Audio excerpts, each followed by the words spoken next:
Cinema শুরু হয় আমেরিকার একটি শহর থেকে, যেখানে আমরা দেখতে পাই এক অন্ধকার রাতে তিনটি আলাদা আলাদা পরিবার অনেকগুলো টাকা লুকানোর চেষ্টা করছিল। ব্রিজেট ও তার স্বামী ডন টাকাগুলো টয়লেটে লুকানোর চেষ্টা চালাচ্ছে, আর সেখানে নিনা নামের একটি মেয়ে আগুনে টাকা পুড়াচ্ছিল। জেকি ও তার বয়ফ্রেন্ড সব টাকা গাড়িতে করে নিয়ে পালানোর চেষ্টা চালাচ্ছিল, কিন্তু হঠাৎ সেখানে পুলিশ চলে আসে। ব্রিসেট আগেই ধারণা করছিল যে কোনো সময় পুলিশ এসে টাকাগুলো নিয়ে যেতে পারে, আর সেজন্য সে একটি ব্যাগ নিয়ে কিছু টাকা ভরে সেখান থেকে একটি গাড়ি নিয়ে পালিয়ে যায়। এরপর আমরা 3 বছর আগের কাহিনী দেখতে পাই। ব্রিসেট তার প্রতিবেশী মিন্নির পার্টিতে গিয়েছিল, আর সেখানে গিয়ে সে জানতে পারে ডন তাদের বাড়ি বিক্রি করে দিয়েছে।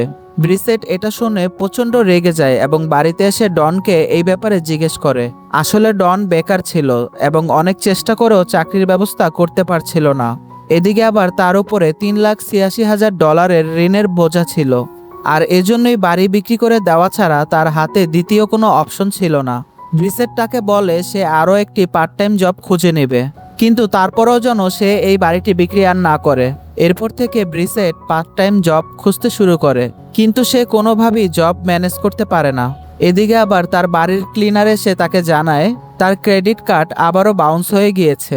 এদিকে আবার ক্লিনার ব্রিসেটের বর্তমান অবস্থা সম্পর্কে জানতো, তাই সে তাকে ঘরবাড়ি পরিষ্কার করার কাজে সাহায্য করে। একসময় ব্রিসেট একটি ব্যাংকের মাঝে ক্লিনারের কাজ পেয়ে যায়। সে যখন ব্যাংকের সিসিটিভি রুম ক্লিন করতে যায়, তখন সিসিটিভি ক্যামেরার মনিটরে সে কোটি কোটি টাকা ক্যাশ দেখে অনেক আফসোস করতে থাকে। সে অনেক বড় বড় করে সেই টাকাগুলোর দিকে তাকিয়েছিল, এবং এটা তার বস গ্লোবাল তাকে খেয়াল করে। গ্লোবাল তাকে সতর্ক করে বলে এখানে থাকা প্রত্যেকের উপর কড়া নজরদারি করা হয়। এরপর ব্রিসেটের সাক্ষাৎ হয় নিনার সাথে, যে কিনা এই ব্যাংকের সমস্ত সিরাফারা নোটগুলোকে একটি মেশিনের মাধ্যমে টুকরো টুকরো করে নষ্ট করে দিত। এখানে যদি টাকার সামান্য ছিঁড়াফাটা থাকে, তাহলে সেই নোটগুলোকে একেবারে ছিঁড়ে টুকরো টুকরো করে ফেলা হচ্ছে, যা দেখে ব্রিসেট প্রচন্ড অবাক হয়ে যায়। এরপর ব্যাংকের কাজ শেষ করে ব্রিসেট প্রয়োজনীয় কিছু জিনিস কেনার জন্য একটি সুপার শপে চলে আসে। তবে সেখানে খুব দামি দামি জিনিস দেখে তার প্রচন্ড লোভ হতে থাকে। সুপার শপে ঘুরতে ঘুরতে ব্রিসেট হঠাৎ করে কিছু তালা দেখতে পায়, যা হুবহু ব্যাংকের তালার মতো দেখতে ছিল। ঠিক তখনই তার মাথায় ব্যাংক থেকে টাকা চুরি করার দারুণ একটি আইডিয়া চলে আসে, আর সে মনে মনে একটি পরিকল্পনা করে ফেলে। পরের দিন সিকিউরিটি রুম পরিষ্কার করার সময় ব্রিসেট সবকিছু ভালো করে পর্যবেক্ষণ করে তথ্য নিতে শুরু করে, যেমন টাকা কোথা থেকে কোথায় রাখা হচ্ছে, কোন চাবি দিয়ে কোন তালা খোলা হয়।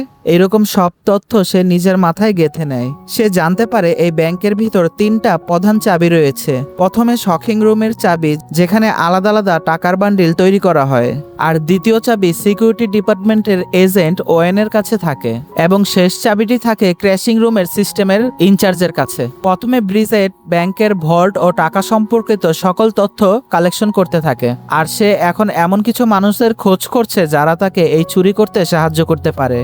ব্যাংকের কাজ শেষ হলে সবার ব্যাগ চেক করা হচ্ছিল। তখন ব্রিসেট খেয়াল করে দেখে সিকিউরিটি গার্ড বেরি এবং সিন নিনার সাথে ফ্লার্ট করছিল। নিনা তাদেরকে ইগনোর করে বাইরে চলে আসে, এবং ব্রিসেটও তাকে ফলো করতে করতে বাইরে চলে আসে। সে নিনাকে তার প্ল্যানিং এর ব্যাপারে সবকিছু বলে এবং নিনার কাছে সাহায্য চায়, কিন্তু নিনা তাকে এই বিষয়ে সাফ মানা করে দিয়ে বাসায় চলে যায়। কিন্তু ব্রিসেট তার কথায় পাত্তা না দিয়ে সেও নিনাকে ফলো করতে করতে তার বাড়িতে চলে আসে।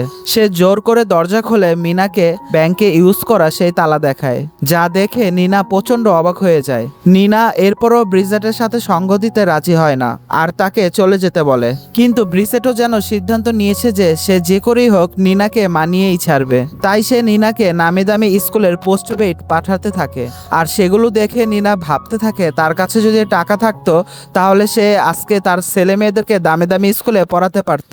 তখন তার মাথায় ব্রিসেটের দেওয়া অফারটি আসে, আর সে ব্রিসেটকে সঙ্গ দেওয়ার সিদ্ধান্ত নেয়। এবার ব্রিসেটের সাথে আরো একজন সঙ্গীর দরকার ছিল, তাই সে জ্যাকলিন নামে একটি মেয়েকে সিলেক্ট করে তাদেরকে সাহায্য করার জন্য। ব্রিসেট ও নিনা একটি বারের ভিতরে দেখা করে, তারা সবাই মিলে জ্যাককে পুরো প্ল্যানের কথা খুলে বলে, আর সবকিছু শুনে এতগুলো টাকার লোভ সামলাতে না পেরে জ্যাকও সঙ্গে সঙ্গে তাদের সাথে রাজি হয়ে যায়। এরপর তারা 3জন সেই ব্যাংকের টাকা লুট করার জন্য সম্পূর্ণভাবে প্রস্তুত হয়ে যায়। পরের দিন ব্রিসেট নতুন একটি তালা নিজের প্যান্টের ভিতরে লুকিয়ে ব্যাংকের ভিতরে নিয়ে আসে। লাঞ্চ করার সময় ব্রিসেট নিনাকে একটি সিক্রেট ইশারা করে, এবং নিনাও সেম ইশারা জ্যাককে করে, কিন্তু জ্যাকি তার মাথা নাড়িয়ে না না বোঝায়। এরপর তারা জ্যাকির না ইশারা করার কারণ জানতে চাইলে সে বলে, আমার মন বলছে আজকে খারাপ কিছু হতে যাচ্ছে। এই ধরনের লজিক ছাড়া কথা শুনে নিনা ও ব্রিসেট প্রচন্ড রেগে যায়, কারণ জ্যাকির জন্য আজকের তাদের পরিকল্পনা সফল হলো না। পরের দিন তারা তিনজন একে অপরকে সিক্রেট ইশারা করে তারা কাজে নেমে পড়ে। সর্বপ্রথম ব্রিসেট ক্লিন করার বাহানায় ইন্সপেকশন রুমে ঢুকে পড়ে, আর সে সেই বক্সটা খুঁজতে থাকে যেটা ইন্সপেকশন করার জন্য খোলা হয়েছিল। বক্সটি খুঁজে পেলে সে পরিষ্কার করার বাহানায় নিজের তালার সাথে বক্সের তালা পরিবর্তন করে দেয়। এরপর যাওয়ার সময় সে ইশারায় জ্যাকিকে সেই বক্সের নাম্বার বলে দেয় এবং নিনাকে ছোট্ট একটি কাগজে বক্সের নাম্বার লিখে পাঠিয়ে দেয়। আর এরপরে আসল তালা ওয়াশরুমে লুকিয়ে ফেলে। আর এবার জ্যাকির পালা আসে এবং সে 4939 বক্সটা নিয়ে লিফটের মাঝে উঠে পড়ে। জ্যাকি লিফটের মাঝে এমনভাবে দাঁড়িয়েছিল যেন তার হাত কেউ দেখতে না পায়। সেই সুযোগে সে বক্সের তালা খুলে অনেকগুলো টাকার বান্ডেল নিয়ে একটি পলিথিনের ব্যাগে ভরে ডাস্টবিনে ফেলে দেয়। একটু পর সেখানে ব্রিসেট আসে এবং খুব সাবধানতার সঙ্গে ডাস্টবিন থেকে টাকার ব্যাগ কালেক্ট করে নেয়। আর এরপর তারা তিনজন ওয়াশরুমে দেখা করে এবং এতগুলো টাকা একসাথে পেয়ে তারা সবাই খুশিতে আত্মহারা হয়ে যায়।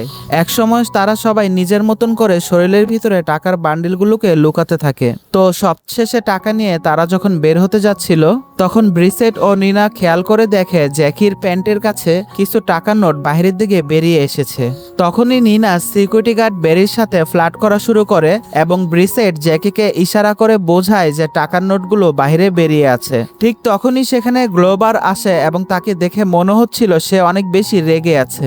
আসলে ব্রিসেট তার এন্ট্রি কার্ড ভিতরে রেখেই চলে আসছিল আর গ্লোবার সেটা দিতে এসেছিল। এরপর তারা সবাই ব্যাংক থেকে বেরিয়ে ব্রিসেটের বাড়িতে আসে এবং টাকাগুলো সবাই নিজেদের মধ্যে ভাগ করে নেয়। তারা সবাই এতটাই খুশি ছিল যে টাকা উড়িয়ে নাচতে শুরু করে। ঠিক তখনই হঠাৎ করে ডন ঘরের ভিতরে ঢুকে পড়ে এবং তাদের চুরির ব্যাপারে সবকিছু জেনে যায়। ডন এই সবকিছু দেখে প্রচন্ড রেগে যায় এবং ব্রিসেটকে এইসব করা ছেড়ে দিতে বলে, কিন্তু ব্রিসেট তাকে বলে তাদের ঋণ পরিশোধ না হওয়া পর্যন্ত সে এই ধরনের চুরি আর ছাড়বে না। অন্যদিকে নিনা তার ছেলেকে অনেক নামি দামি স্কুলে ভর্তি করিয়ে দেয় আর ব্রিসেট কিছু ক্যাশ টাকা নিয়ে ব্যাংকে ডিপোজিট করে আসে। এভাবেই দিন যেতে থাকে আর এই গ্রুপের তিনজন একের পর এক চুরি করতেই থাকে। এত কঠিন সিকিউরিটি থাকা সত্ত্বেও তারা প্রতিবার কোনো ঝামেলা ছাড়াই অনেক অনেক টাকা চুরি করতে পারত। ব্রিসেট ইতিমধ্যে তার ঋণ শোধ করে তার বাড়িটিকে বাঁচিয়ে নিয়েছে। এভাবেই 6 মাস কেটে যায় এবং 6 মাস পর এক সন্ধ্যায় রেস্টুরেন্টে বসে তারা সবাই পার্টি করছিল।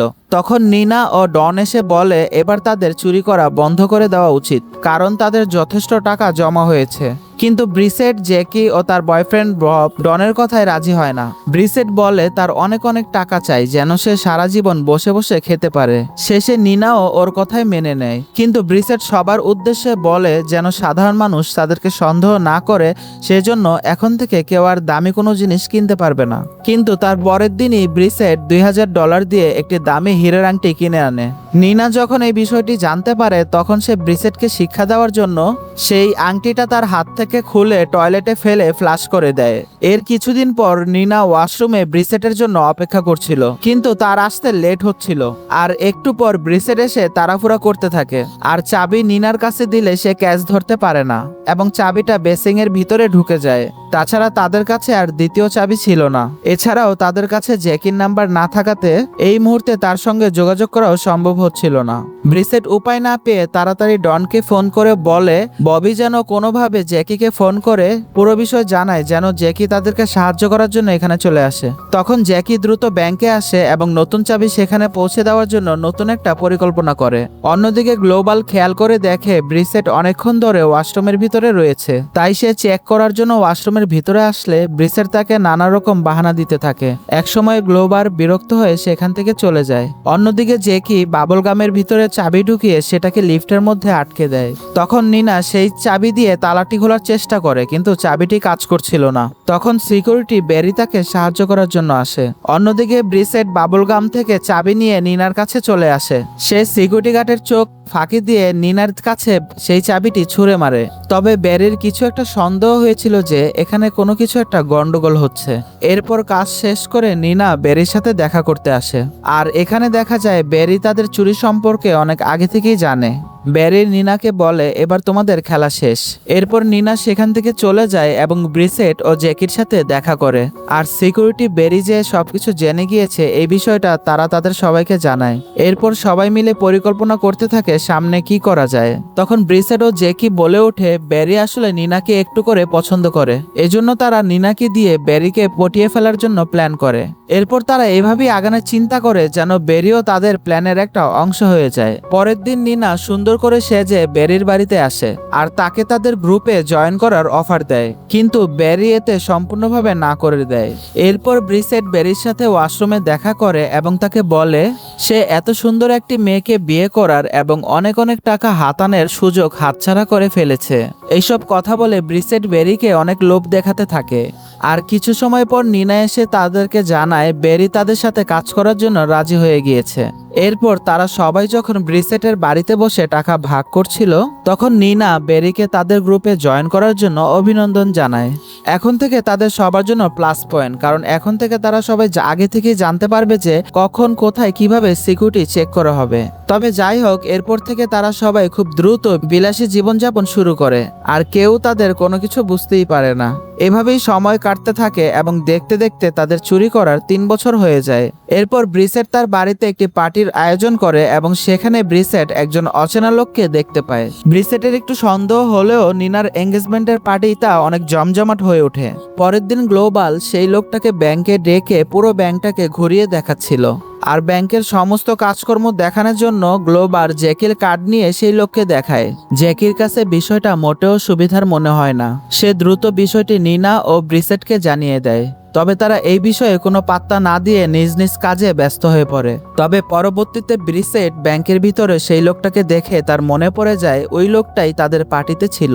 তাই ব্রিসেট কিছুটা দ্বিধাগ্রস্ত হয়ে যায় এবং তার হাত থেকে জিনিসপত্র পড়ে যায়, যেখানে সেই নকল তালাটিও ছিল।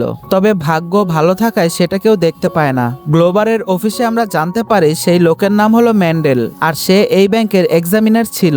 সে গ্লোবালকে ইনফর্ম করে যে ব্যাংক থেকে টাকা চুরি হচ্ছে, কিন্তু গ্লোবাল বলে এখানে এত কড়া সিকিউরিটি থাকাতে চুরি করা অসম্ভব। আর গ্লোবাল ম্যান্ডেলকে প্রমাণ আনতে বলে। ম্যান্ডেল প্রমাণ আনার জন্য ব্রিসেটের প্রতিবেশীর বাড়িতে পৌঁছায় জিজ্ঞাসাবাদ করার জন্য।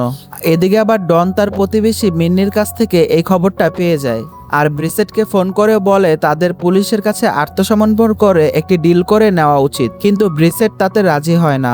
এরপর পুরো টিম একসাথে মিটিং করতে থাকে যে ম্যান্ডেল এসব সম্পর্কে কিভাবে জানতে পারলো আর এখন তারা এই অবস্থা থেকে বের হবে কিভাবে। আর এখানেই জানা যায় ববি শেয়ার মার্কেটে $10,000 ইনভেস্ট করেছে আর এতেই আইআরএস তাদের উপর সন্দেহ করে। আইআরএস হলো ইন্টারনাল রেভিনিউ সার্ভিস, অর্থাৎ অভ্যন্তরীণ রাজস্ব পরিষেবা। এই প্রতিষ্ঠানটি মার্কিন যুক্তরাষ্ট্রের সকল প্রকার ব্যাংকের ট্যাক্স পরিষেবা হিসাবে প্রয়োগ করে থাকে আর এজন্যই তাদের বিরুদ্ধে পুলিশের স্টেপ নেওয়া হয়েছে।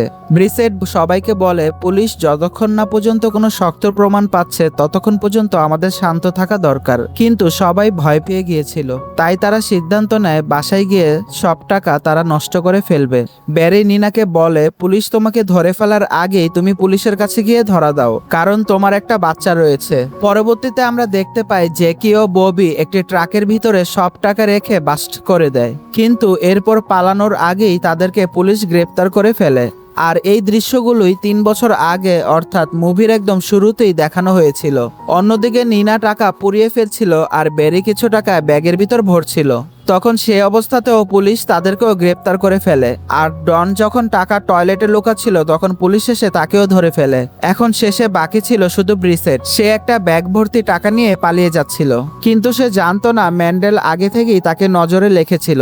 সেই রাতে ব্রিসেট একটি হোটেলে এসে ওঠে এবং তার সামনে ম্যান্ডেল এসে তাকে বলে তাকে তার অপরাধ স্বীকার করে আত্মসমর্পণ করা উচিত, কিন্তু ব্রিসেট বলে সে তো কিছুই করেনি। এরপর পুলিশ স্টেশনে তাদের সবাইকে জিজ্ঞাসাবাদ করা হচ্ছিল। পুলিশ নিনাকে মোটা অঙ্কের টাকা দেওয়ার অফার করার পরে নিনা সবকিছু স্বীকার করতে রাজি হয়ে যায়, কিন্তু এই ফাঁকে জ্যাকি নিনার সকল অপরাধ নিজের উপরে নিয়ে নেয় যাতে নিনা নির্দোষ প্রমাণিত হয়, কারণ বাহিরে তার ছোট একটা বাচ্চা রয়েছে। অন্যদিকে ব্রিসেটকে তার বন্ধু মিলির বাড়িতে দেখা যায়। মিন্ডির হাজবেন্ড ব্রাইটস পেশায় একজন উকিল। এবার ব্রিসেট ব্রাইটকে তার পক্ষে উকিল হওয়ার জন্য অনুরোধ করে। প্রথমে ব্রাইস না করলেও তাকে অনেক টাকার অফার করলে তারপর সে রাজি রাজি হয়ে যায়। এরপর ব্রাইটকে সঙ্গে নিয়ে ব্রিসেট পুলিশ স্টেশনে চলে আসে। ব্রাইস তখন পুলিশকে জানায় টাকা চুরির ব্যাপারটা এখনো নিশ্চিত না, কারণ এখনো পর্যন্ত টাকা চুরি হওয়ার কোনো প্রমাণ পাওয়া যায়নি, তাই তাদেরকে প্রমাণ ছাড়া গ্রেফতার করার অধিকার কারো নেই। এরপর বিষয়টা আরো ক্লিয়ার হওয়ার জন্য ব্রাইস যখন গ্রোভারকে জিজ্ঞাসা করে যে ব্যাংক থেকে কোনো টাকা চুরি হয়েছে কিনা, তখন সে নিজের সম্মান ও ব্যাংকের রেপুটেশন বাঁচানোর জন্য পুলিশকে বলে ব্যাংক থেকে কোনো টাকা চুরি হয়নি। এতে করে পুলিশের কেসটা মিথ্যা বলে প্রমাণিত হয়। কিন্তু আইআরএস সংস্থার কেস তখনও চলছিল। অবাক করার ব্যাপার হলো এদের মধ্যে কখনো কেউ কোনো ধরনের ট্যাক্স পরিশোধ করেনি, তাই তাদের শাস্তি হিসাবে তাদের সব টাকা আইআরএস ট্যাক্স হিসাবে জরিমানা করে। তবে জরিমানার বিনিময়ে তাদের সবাইকে ছেড়ে দেওয়ার শর্ত দেওয়া হয়। অবশেষে তারা টাকা দিতে রাজি হয়ে যায় এবং সব টাকা আইআরএস এর কাছে দিয়ে তারা এই কেস থেকে মুক্ত হয়ে যায়। এরপর সবাই নিজ নিজ বাসায় ফিরে আসে। এর ৮ মাস পরে ব্রিসেট, নিনা ও জ্যাকি আবারও একটি বারে দেখা করে।